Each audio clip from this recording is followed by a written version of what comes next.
I, 37M, have 3 girls, 8, 10, and 12. Their mother walked out on us for another man when our youngest was around 4. My ex still stays in contact, though, and pays child support.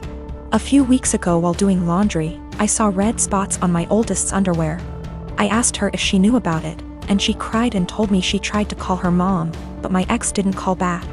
She'd been stuffing toilet paper in her underwear, hoping that would work. I explained to her that periods are nothing to be ashamed of, and found some great resources online for us to review together. I took her to the store to pick out brands of feminine products she wanted to use. She picked Playtex Sport because she's a gymnast. After we were done, I decided I should do the same thing with my other 2. My 12 years old volunteered to be part of preparing them, and we made a whole night of it. It was wonderful. And I learned a lot. I even learned what a menstrual cup is, and how they benefit the environment. The other day, my ex called back. I'll usually arrange a video chat and leave the room so they can have some alone time, and when they're done chatting, I'll come back in to talk boring co-parenting stuff like school, bills, etc. This last time, my ex was furious with me for talking about periods with the girls. She shouted at me that I was sick and perverted. Why didn't I call her myself if I knew it was so urgent? I could have called one of their grandmas / aunts, but my mom has dementia, while her mom and sisters call me a loser because I teach kindergarten, so I'm not fond of them. My ex told me I was being immature and should have just toughed it out for the girls.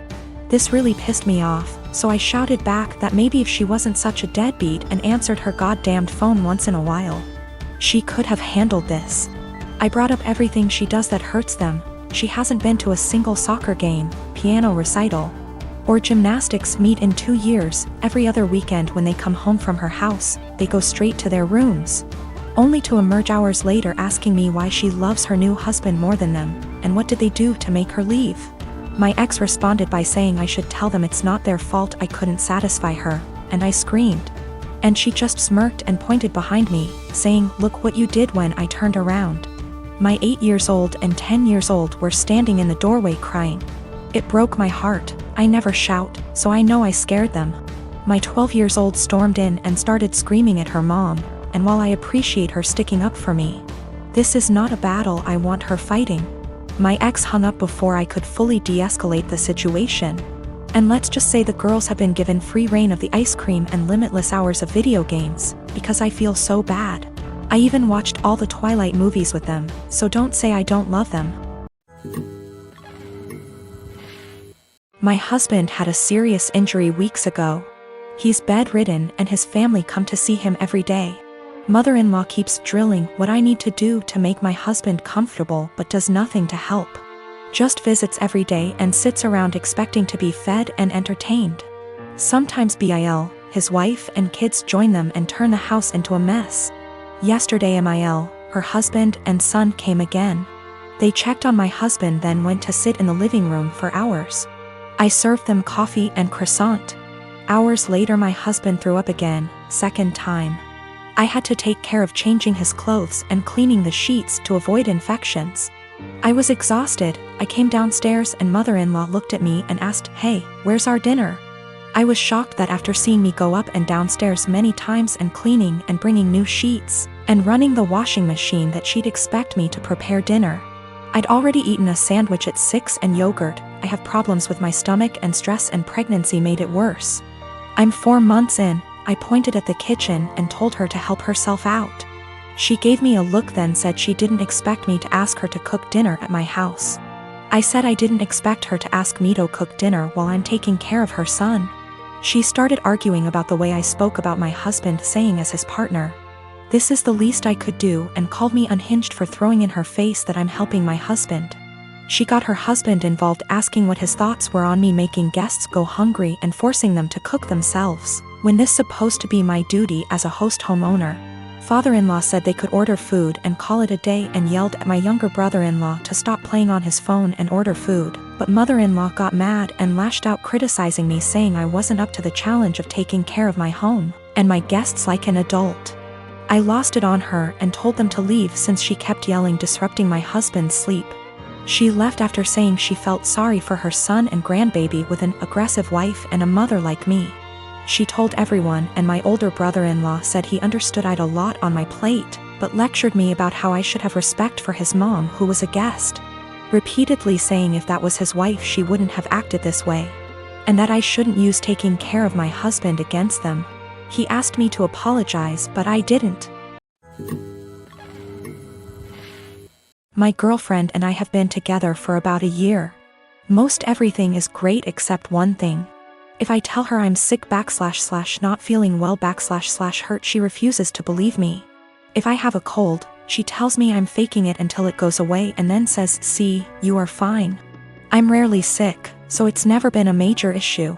But she has zero sympathy when I'm sick. She grew up with hypochondriac parents who were always sick with something, often self-diagnosing themselves with fatal maladies. She has limited contact with them, and the time I met them, I was told by them that they didn't have long left to live. I get it, growing up in that household must have been awful. But what happened on Sunday just sent me over the edge. Girlfriend and my sister wanted to check out this event and we were all supposed to go. I woke up with excruciating back pain and could barely breathe. Girlfriend got so mad at me for ruining this that she wouldn't speak to me. As she was about to leave, I asked her not to leave because I thought something was wrong. She said no and left. I threw up in my bed and eventually called my parents. I was too embarrassed to call 911.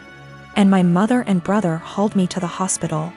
I was whisked back, and after 20 minutes I was diagnosed with kidney stones, fentanyl and gravel, and I had a CT scan and then went for a procedure to bust the kidney stones. 5 hours later and I was laying on my parents' sofa in a haze. I have never, and hope to never, feel pain like that again in my life. I was sure I was going to die. The attending in the told me it's worse than childbirth and that they've had it before, too. I didn't text my girlfriend throughout because I really didn't have the strength or foresight. I was drugged up and uncomfortable. My sister found out that I had been in the emergency room, and soon after my girlfriend called me. She was pissed off I didn't call her. Then I reminded her that I begged her not to leave as I thought something was wrong. She got quiet and eked out an apology. I got furious and said something rather nasty things, unsavory things. In fairness, I was on dope, still sore, peeing blood, and felt like someone had punched me in the gut. Standing was incredibly painful. I needed to take 2 days off of work and school. I rested in bed, and the only thing you can think is the person who should have been there didn't even believe me. She's texted me this week a formal apology and wants one in return for saying nasty things to her. I've been avoiding her texts / calls. I've felt like shit this week and picked something up in the so I laid low, took a few days off work and relaxed. She wants to meet tonight and talk about everything, but I'm still so mad I don't know if I should hold off seeing her. Is this as big a transgression as I feel like it is? Am I blowing this out of proportion because I felt so shitty? I just am so annoyed and angry. Girlfriend didn't believe me something was wrong, and I wound up in the with kidney stones and needed a procedure. She was mad that I didn't call her. I was too doped up, and then when I blew up at her she felt bad. I'm still mad at her. I am a hiring manager at a tech company, and I was hiring for summer internships a little while ago. We had a guy, about 19 years old, applying for a summer internship between his freshman and sophomore years of college. It was a virtual interview over Zoom because of COVID. A minute or two in, when I was introducing myself, his mom came in and introduced herself and started talking about her son's work ethic. I thought it was a little strange. I said something polite about wanting to hear from him. She just didn't get the hint and kept coming into camera frame during the interview and interrupting her son to answer questions for him. I asked a few technical questions which he seemed to answer well, and then cut the interview fairly short. I thought that was all over and done with until I'd gotten an email from a woman, a month later, asking about her son's application. She seemed offended he hadn't gotten an acceptance or rejection. It bothered me. I felt bad for the kid, honestly. Way back when I was a teenager, my mom used to pull the same shit. But luckily she only did that when I was 15 and working for a day camp. Not when I was an adult applying for engineering jobs. But I felt like this poor kid was getting his chances ruined because his mom wasn't giving him the chance to apply on his own.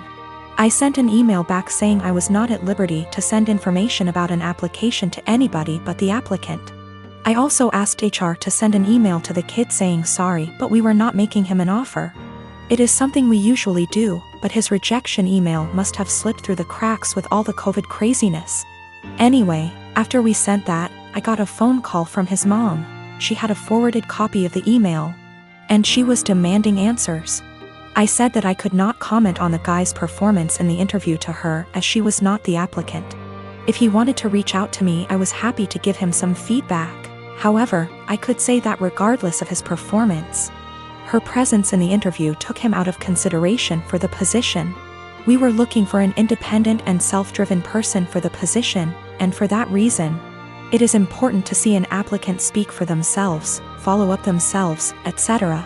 I also said that, as a piece of advice, every hiring manager I've met in my career who sees someone other than the applicant answering questions during an interview, following up on the applicant's behalf, etc., would also put their resume in the do not hire pile. Since, while the applicant may be skilled and motivated, they need the ability to demonstrate those traits themselves. She blew up at me over that, kinda cussing me out to the point where I hung up.